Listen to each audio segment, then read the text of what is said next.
So let me start with this. When was the last time when I come over here? Okay, it must be when I was like 5 years old. For me, I think I was around age 21. It was a bunch of us. We were going to a little lime and we went to Maracas, and the beach wasn't really looking pleasing to the side, so we ended up a little higher up Tyrico. And that's one of my favorite beaches. Yeah. Actually, a lot of people bypass Maracas and go Tyrico. Maracas, to be honest, over the years, a little more popular because of the food. You know, the bacon shack kind of scenario. Which, you know, well, people is always choose bacon shack first. But the last thing that I do there, we do everything but bacon shack. So when I was 21, that's the first time I tasted the bacon shack. There, so that's the one and only time.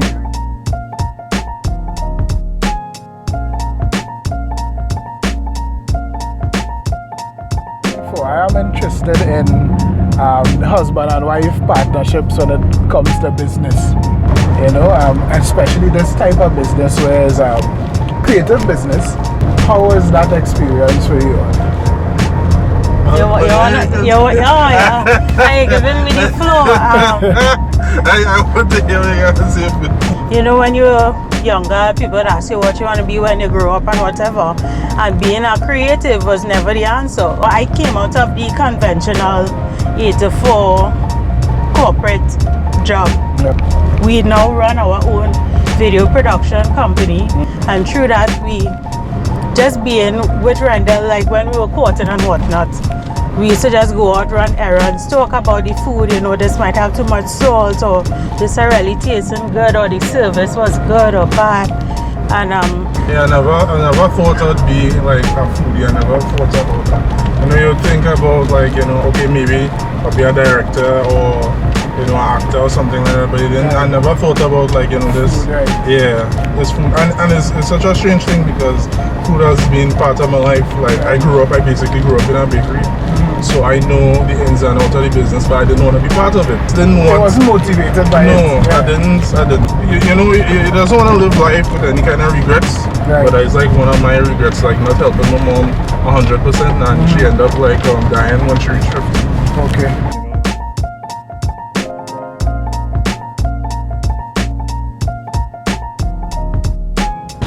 But a little more into the dynamic of the two, like how it is working together. You're working with your wife, you're working with your husband every day. Well, for me, personally, I think how I grew up, the family, I really liked how my parents were together.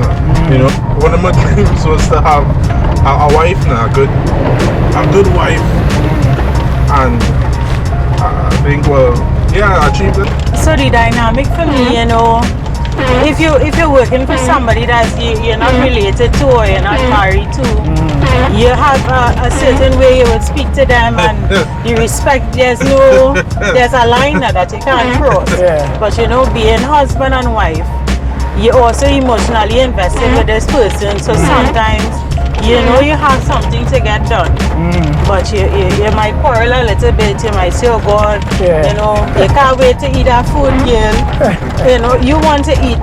You know, if you were shooting and you give it all to your employer, whatever, but I'm not employed by Rendel. So you know, if I feel to eat the food, I want to eat the food. You have no patience, right? It's not that how many photos you're going to take. Take all the photos. The food getting cold. I like that. Meat doubles a lot of people when we did that video.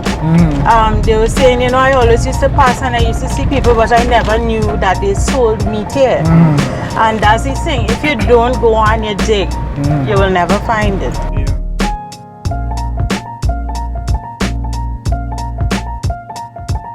Because I think part of like how I create videos and the story I try to tell is I think the regret of not helping my mom 100%. Right.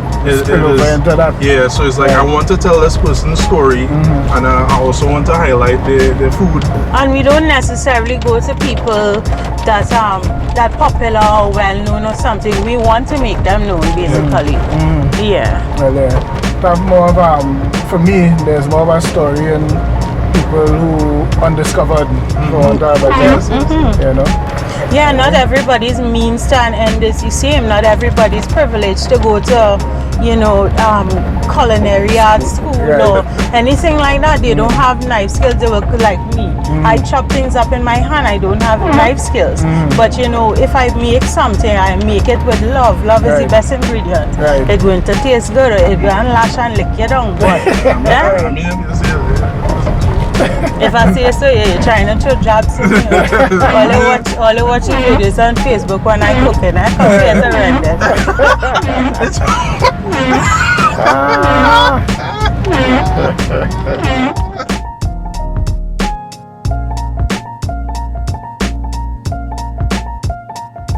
There is an ongoing discussion, debate, argument, all those confrontational words. Couture. About tongue food versus sound food. Well, for me personally, is anything past sugar? Anything past sugar? Yeah, that is so that including a romantic? Yeah. North side and environment. When you spread out on the other side. Well, how you feel about anything food past sugar? It has certain items that good, you know, but I think personally, when it comes to like town people, they're more Russian. Everything is a busy thing, so it's like they don't have the time to put, like, I don't know, the same amount of love that South people have now. You know, we experienced that, but I mean, that was in Port Augusta, right? You don't feel the love, you know, it's feel fake now, you know, these people serving and it's like, oh, let me take your order and they smile and everything, but you know, you're not feeling the genuine. Yeah. It's not personal, but being from South now, I haven't explored a lot of Port of Spain, but I've never seen a double smack, never. I'm saying this to the cameras. Never ever seen a double smack. And people just talk about tongue doubles and whatever, and I'm like, what, where?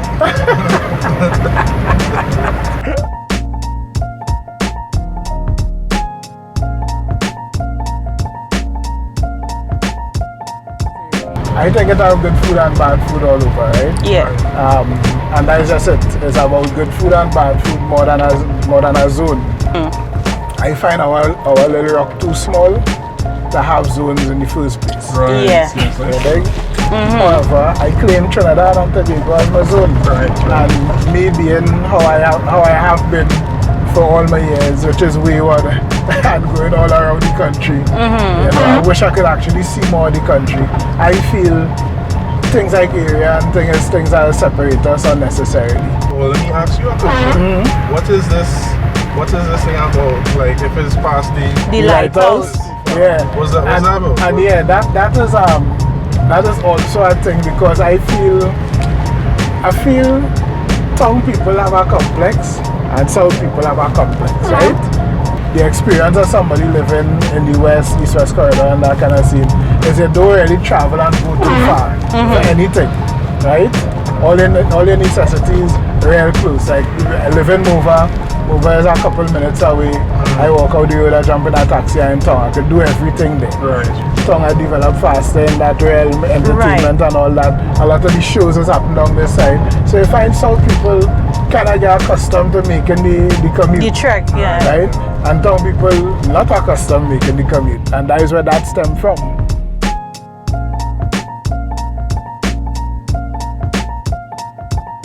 Another thing is, because of exactly what we're talking about in terms of by